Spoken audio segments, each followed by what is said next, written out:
India क्या होता है? 15 अगस्त 1947। आपकी बातें सुन के बच्चों में कितनी देशभक्ति जाग गई। मुझे तो बिल्कुल गुस्सा आ रहा है। एक प्लेन हाईजैक हुआ था कांधार में, तब बेबो की नानी डॉक्टर विनीता विश्वबंधु उसकी मेडिकल रेस्क्यू टीम में गई थी। वो अकेली लेडी थी जो इंडिया की तरफ से गई थी उन हाईजैकर्स के बीच में। अरे वाह, इतना सुंदर है, मजा आ गया। मम्मी से पूछूंगा। मम्मी, हाँ जॉय, आपने मुझे बुलाया? मम्मा आज किसका बर्थडे है? बेटा, आज इंडिया का बर्थडे है। इंडिया क्या होता है? इंडिया हमारे देश का नाम है। मुझे कुछ नहीं पता। अरे जॉय, आपको नहीं पता है तो हम आज आपको बताते हैं। आप अपनी बू को भी बुला लो और बेबो दीदी को भी आवाज दे दो। बेबो दीदी जल्दी आओ। अरे बेबो दीदी आ गई और बू तो रह गई, बू को भी बुलाओ। मम्मा, जॉय बुला रहा है। अरे जॉय बेबो, आप दोनों तो इतने प्यारे लग रहे हो। अरे मम्मा, तोई बुशा कहाँ रह गए? तोई और बुशा को भी तो बुला लो। ओके, आप आवाज दे दो। बुशा, तोई जल्दी आओ। हाँ जी बेबो। अरे वाह, सब लोग आ गए। अरे तो एक बुशरा, जॉय, बेबो सब लोग इतने प्यारे लग रहे हैं। लेकिन मम्मा एक बात पूछूं आपसे? हाँ बेटा। अरे मम्मा, हाँ? हम रेडी तो हो गए, हाँ? लेकिन हम रेडी किस लिए हुए हैं? सो फ्रेंड्स, बेबो और जॉय का सेम क्वेश्चन है कि आज हम रेडी हुए क्यों हैं? तो अनुष्का, आज बच्चों को बता ही देते हैं कि इंडिपेंडेंस डे क्या होता है, 15 अगस्त क्या है और हम आज का सेलिब्रेशन क्यों कर रहे हैं। तो दीदी आप इधर ही आ जाओ, आप अच्छे से एक्सप्लेन कर पाओगे बच्चों को, ठीक है? और मैं आपकी जगह पे आ जाती हूँ, ठीक चलो। है? दीदी, हाँ, मैं जॉय को इतना तो बता चुकी हूँ आज इंडिया का बर्थडे है, पर बाकी सब आप एक्सप्लेन करिए। सो जॉय, बेबो, तोहिद, बुशरा, जैसे हम लोग अपना बर्थडे सेलिब्रेट करते हैं ना, नए नए कपड़े पहनते हैं, डेकोरेशन करते हैं, म्यूजिक, डांस, केक कटिंग, वैसे ही हम लोग अपने देश का भी बर्थडे सेलिब्रेट करते हैं। देश का बर्थडे कब होता है? किसी की भी बर्थ से ज्यादा इम्पोर्टेंट उसका फ्रीडम होता है। हाँ जी फ्रेंड्स, हमारा देश तो प्राचीन काल से बना हुआ है, लेकिन हम इसका बर्थडे 15 अगस्त को सेलिब्रेट करते हैं। 1947। यस फ्रेंड्स, 15 अगस्त 1947 को हमारा देश आजाद हुआ था। आजाद आजाद का मतलब क्या आंटी? हम किसी के गुलाम थे क्या? हाँ बुशरा, तोहिद, हम लोग 1947 से पहले हम लोग गुलाम थे। अंग्रेजों ने हमारे देश पर शासन करा था बेबो। शासन? हाँ। अंग्रेजों ने? हाँ। अंग्रेज क्या होते हैं? बेटा वो दूसरी कंट्री के लोग हैं, ब्रिटिशर्स। वो हमारे देश में आए और हमारे देश का सारा सोना चांदी पैसा सब लूट लिया और हमें अपना गुलाम बना लिया। हम अपनी मर्जी से कुछ नहीं कर सकते थे। जो अंग्रेज कहते थे हमें वही करना पड़ता था। वो कहते थे ये व्यापार करो तो हम वही व्यापार कर सकते थे। वो कहते थे आप यहाँ नहीं जा सकते तो हम नहीं जा सकते थे। जैसे बेबो, आपका मन करता है पोरबंदर घूमने का, पौंडीचेरी घूमने का, चेन्नई घूमने का, अंडमान जाने का, तो आप जा सकते हो ना अपनी मर्जी से। पहले नहीं जा सकते थे। हमारे देश में सारे रूल्स, रेगुलेशन, कानून सब ब्रिटिशर्स के चलते थे। लेकिन उसके बाद शुरू हुई आजादी की एक जंग, जिसका नेतृत्व किया हमारे महात्मा गांधी जी ने। मीमी गांधी जी जो चश्मा लगाते हैं, जो नोट पे वाले होते हैं। हाँ, वही गांधी जी ने। बेबो, उन गांधी जी को राष्ट्रपिता कहते हैं, फादर ऑफ द नेशन। पता है क्यों? राष्ट्रपिता। राष्ट्रपिता, फादर ऑफ द नेशन, मतलब पूरे भारत का पिता कहते हैं उन्हें, क्योंकि उन्होंने आजादी की जंग में सबसे प्रमुख भूमिका निभाई है। उन्होंने लीड रोल प्ले करा था हमें आजाद कराने के लिए। लेकिन आंटी, हमने अंग्रेजों की बात मानी क्यों? मुझे ये बात समझ में नहीं आई। अरे तोहिद, अंग्रेजों की बात मानना तो हमारी मजबूरी बन गई। क्यों? क्योंकि हमारे देश में जितने राजा थे उनमें एकता नहीं थी। अंग्रेजों ने डिवाइड एंड रूल खेला। जैसे कि हमारी फैमिली एक होती है ना बेबो, तो हमसे कोई नहीं जीत सकता। लेकिन अगर हमारी फैमिली अलग अलग होती है तो हम पे कोई भी हावी हो जाएगा। ऐसे ही उस समय हमारा देश अलग अलग हिस्सों में बटा हुआ था। हर छोटी छोटी रियासत का एक राजा था। अंग्रेजों ने डिवाइड एंड रूल करा। और एक और सबसे बड़ी बात थी, अंग्रेजों के पास बंदूकें थी। हम लोग लड़ते थे तीर कमान से, अंग्रेज लड़ते थे बंदूकों से। उन्होंने बंदूकें चला चला के हम हिंदुस्तानियों की लाशें बिछा दी। उसके बाद हमारे पास गुलाम बनने के अलावा कोई रास्ता नहीं बचा। बंदूक लाओ, करूंगा। अरे मेरी भी गन लाओ, हमसे पंगा लेना मुश्किल नहीं है, नामुमकिन है। दीदी आपने देखा, आपकी बातें सुन के बच्चों में कितनी देशभक्ति जाग गई, और ये तो बंदूकें तानने की बात करें, धू करेंगे ये लोग। हाँ आंटी, मेरे को उन पे बहुत गुस्सा आ रही है, उन्होंने हमारे पे इतने जुल्म करे।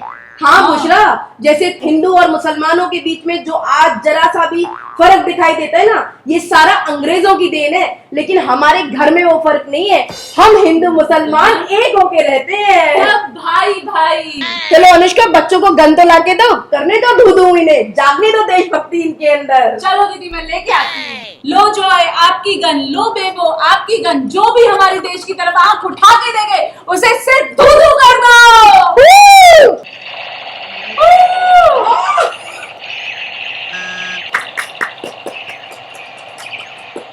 ओह माय गॉड, बस बस बस बस, आगे की तो बात सुनो। फिर क्या हुआ? मम्मा पूरी कहानी सुनाओ अंग्रेजों की। मुझे तो बिल्कुल गुस्सा आ रहा है। अरे मैं गुस्सा आ रहा है। हमें भी गुस्सा आ रहा है। अरे अरे शांत हो जाओ बेबो, गुस्सा तो सारे देश को आ गया था उस समय। हमारा गुस्से ने ज्वालामुखी का रूप ले लिया और सारा देश सड़कों पे निकल पड़ा। सबने कसम खा ली थी कि हम जिएंगे तो आजादी से जिएंगे, वरना अपनी लाशों के ढेर लगा देंगे।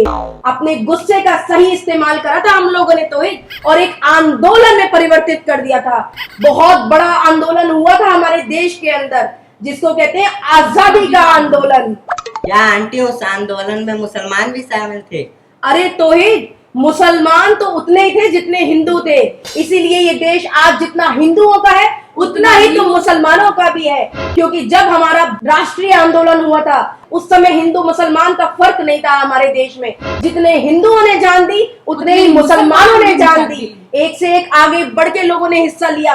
औरतों ने अपना घर छोड़ दिया, विधवा हो गई, बच्चे अनाथ हो गए, लेकिन किसी ने हार नहीं मानी।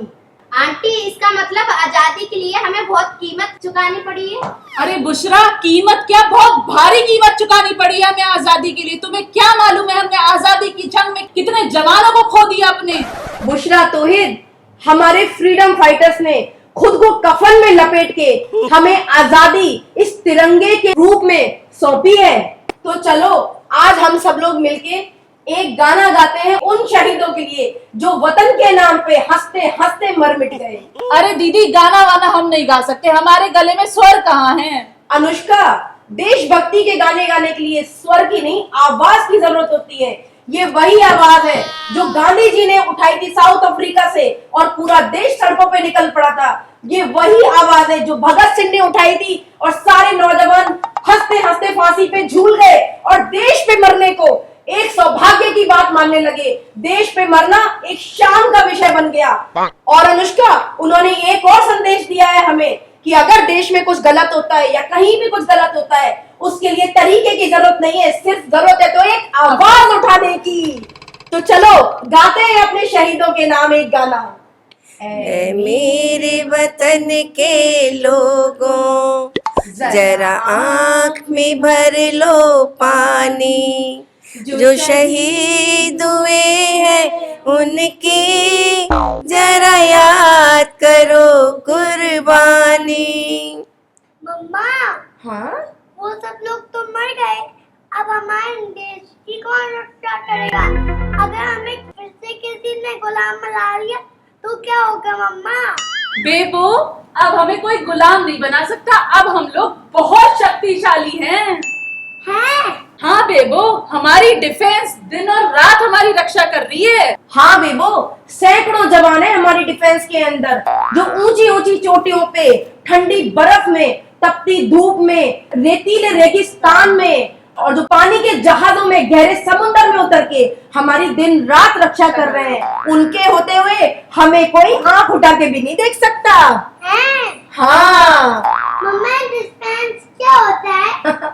डिफेंस मतलब army, navy, BSF, paramilitary forces, coast guard, air force, ये सब डिफेंस है। जैसे नेवी, वो समुद्री जहाजों के जरिए समुद्र के रास्तों की रक्षा करते हैं कि कोई समुद्री रास्ते से आकर हमारे देश में ना घुस जाए। जैसे बेबो आर्मी, जिन्होंने करगिल का हमें युद्ध जिताया, जो ऊंची ऊंची चोटियों पे बैठ के अपना घर बार छोड़ के हम लोगों की रक्षा कर रहे हैं। जैसे बेबो बीएसएफ, बॉर्डर सिक्योरिटी फोर्स, ये सारे नेबरिंग बॉर्डर से हमारी रक्षा करती हैं। और बेबो एयरफोर्स, जो आसमान के जरिए लड़ाकू विमानों में बैठ के वो पायलट्स जो दिन और रात हमारी रक्षा करते हैं कि कोई आसमानी हमला ना कर पाए हमारे ऊपर। इतनी सारी फोर्सेस के होते हुए हमें कोई आंख उठा के भी नहीं देख सकता बेबो, हमें डरने की कोई जरूरत ही नहीं है। मम्मा जैसे पापा भी तो पायलट है ना?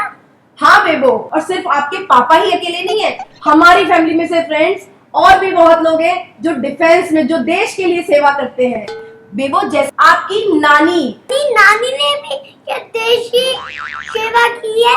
हाँ बेबो, आपकी नानी है ना डॉक्टर विनीता विश्वबंधु। जब हमारे देश का एक प्लेन हाईजैक हुआ था कांधार में फ्रेंड्स, आपको याद होगा, तब बेबो की नानी डॉक्टर विनीता विश्वबंधु उसकी मेडिकल रेस्क्यू टीम में गई थी। वो अकेली लेडी थी जो इंडिया की तरफ से गई थी उन हाईजैकर्स के बीच में। और बेबो वो लेडी होके भी डरी नहीं। और बेबो केवल नानी नहीं, आपके नानू भी बीएसएफ में आईजी है। तो बेबो हमारी फैमिली में तो बहुत सारे लोग हैं जो डिफेंस में है और हमारे देश की रक्षा करते हैं। मम्मा मैं उन लोगों को सैल्यूट करना चाहती हूँ जो हमारे देश की रक्षा कर रहे हैं। बेबो हम अपने शहीदों और अपने डिफेंस के सम्मान में राष्ट्रगान गाते हैं। चलो चलो चलो।